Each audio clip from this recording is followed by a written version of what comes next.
Welcome back to another HRO Today educational podcast. I'm Elliot Clark, the CEO of HRO Today. We publish HRO Today magazine, host the HRO Today forums held around the world, and manage the HRO Today Association. In our last podcast on digital transformation and the workforce issues that surround it, we were joined by Bridget Gray, Vice President of Technology Talent Solutions for Korn Ferry's Asia Pacific region, and Curtis Britt, the Vice President for Technology Talent Solutions for North America. And as you all know, Korn Ferry is one of the world's leaders in workforce services with an enormous array of products and services ranging from talent acquisition to talent management to workforce development. So Bridget and Curtis are responsible specifically for helping companies think through how they're managing their workforce planning, their talent acquisition, and their talent management for digital transformation. In our last podcast, we talked about the realities of the market as they exist. And one of the things that we identified, for those of you who did listen to it, and thank you for doing so, we identified long-term planning as an area where most of the companies were really needing help and guidance. Getting your head above the parapet, as we'd say, and getting a look at what's coming downfield in 2 years, 3 years, 5 years, making sure that you have not only solved the current needs, but have a good plan and platform for, ensuring that you can meet future needs as well. So welcome back to the podcast. Welcome back, Bridget. Thanks, Elliot. It's great to be back. All right, great. And welcome back, Curtis. I'll go to Curtis first. So we went to Bridget first last time. So Curtis, when the Technology Talent Solutions Group, the one that you and Bridget lead in these different regions of the world, is in sort of your early consultation with clients, do you find, that there's really and we talked about this issue of long-term plan, you find that, as you said in the last podcast, they don't always have it.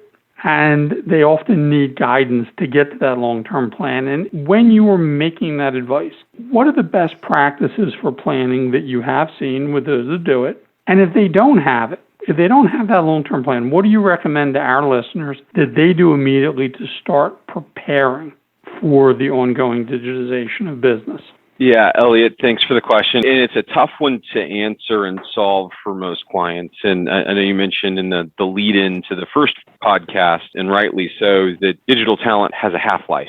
And what that means is it's ever evolving. So the best plan that a client can make is one that's written in pencil. And it is one that can change and can evolve and can handle ambiguity and agility and flexibility to meet both current and future technology demands. There are plenty of tech initiatives, QR codes, I think of as one of those, right? Where everybody thought this is where you needed to go and this is what you needed to do and you needed to have a QR code on everything. And after research, people realized it's really not that beneficial. So the best laid plans are plans that, again, are written in pencil. They are plans that you plan for the future that you know now with the knowledge that it will change at some point in time in the future. So while that is not a definitive plan, it is the best sort of contingency plan you can potentially have. So when you go to a doctor, Kurt, they tell you, eat right, exercise, get plenty of sleep, drink water, do all those things. Do you find that companies, they don't always have good plans around talent acquisition, employment brand development, upskilling of current workforce, graduate recruitment? Are there areas that they specifically, they sort of think, well, graduate recruitment really doesn't deal with digital transformation, yet that's a really important part of the long term?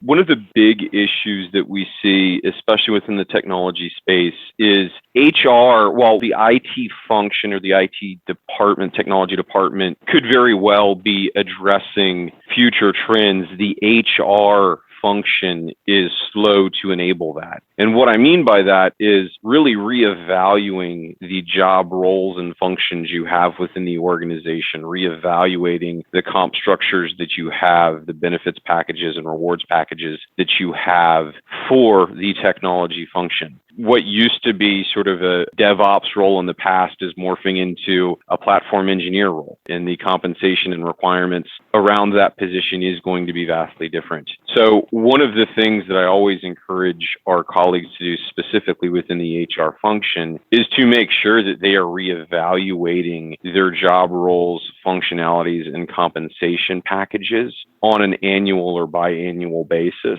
in conjunction with their technology department in order to make sure that they are keeping up with the times and they aren't losing out on talent simply because they are misnaming a job or misrepresenting a job in the marketplace. Let's spin the globe and go over to Bridget in Asia Pacific. Are you also finding the long-term planning is an area where your clients really need help, that they're not sort of looking at all of the evolutions and changes because they're coming in all kinds of directions very quickly, not only from the technology infrastructures, but also the types of jobs people are doing?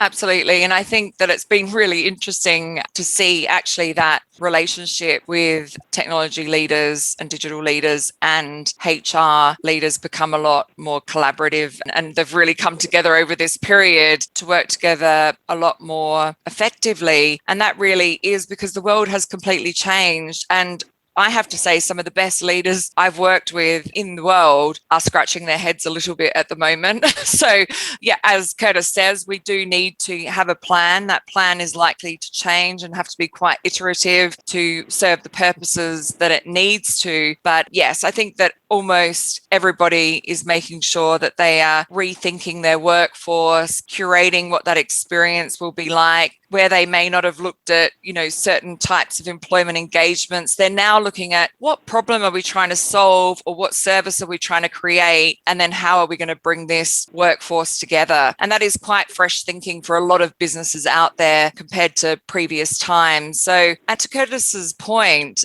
when I recruit more senior leaders in IT, that the first questions they're asking me is this organization, is the HR department thinking about this new world, what these technology people need to be attracted to a business, to be engaged and be retained in a business? Are they going to rethink their job families? Because the previous job families probably, and bandings and all those types of things that we look at when we're doing sort of a structure and a plan are probably this year no longer relevant. We need to make sure that we're thinking at the problem, at the solution, and then how we can best pull together a heavily curated workforce that is actually going to deliver the best outcome for the business. And that is quite different. If you cast your mind back a couple of years ago, we were certainly not thinking that way. And I think it's an incredibly exciting time, but we do need to break down the silos and we do need to pretty well throw out a majority of experience that we thought was really quite solid previously.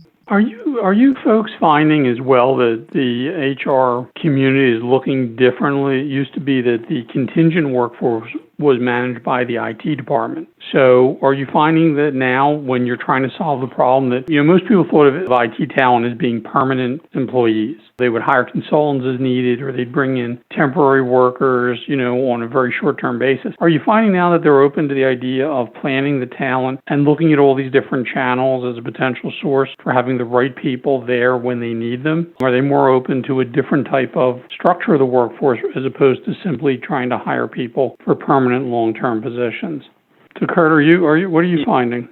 Yeah, the gig economy is certainly alive and well in the technology space. There are a lot of job functions and skill sets that aren't necessarily long-term needs for technology firms. And the way you solution that is you solution it by leveraging the gig economy, which is individuals that are out there and generally speaking, probably servicing more than one client on a contingent or contractual basis in order to address those unique or niche skill sets. So absolutely, the gig economy will be alive and well within the technology function long after I'm gone. How about you, Bridget? Are we finding the same thing? The gig economy is really now part of the planning process?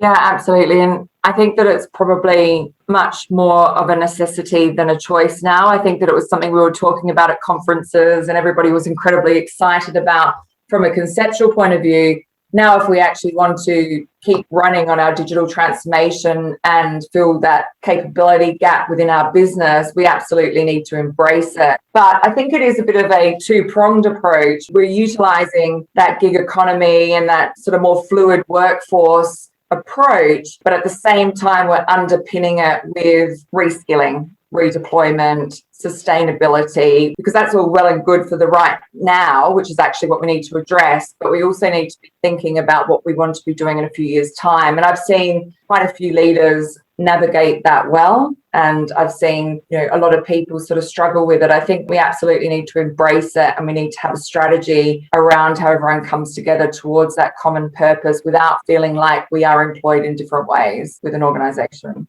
All right, so there we have it for our listeners out there in podcast land. I want to thank Bridget Gray, the Vice President of Technology Talent Solutions for Korn Ferry Asia Pacific, and Curtis Britt, who is Vice President for Technology Talent Solutions in North America. And what they've conveyed to us, and just in summary, is workforce planning and IT requires a really strong partnership between IT leadership and HR, a recognition that the roles and the jobs are changing, and that's, you've got to plan for things to change. I think Curtis said that the best plans are now written in pencil. Evolution is, a necessity, and also that the gig economy is not a choice. You're going to get talent coming into your organization from lots of different channels, and just be aware of that, embrace it. It's the way the world is, and we're going to leave the idea of planning. We've done this now in podcast 2. In podcast 3, which is upcoming, we talked about the state of the market. We talked about planning. Now we're going to talk about what do you actually do? Okay, what do you do here and now? What should you be doing? Actual practical advice, news you can use for technology transformation and digital transformation within your organization in the midst of the daily challenge of meeting this evolution. I'm Elliot Clark, the CEO of HRO Today. Thank you for your time and attention, and we'll look forward to you joining podcast number 3.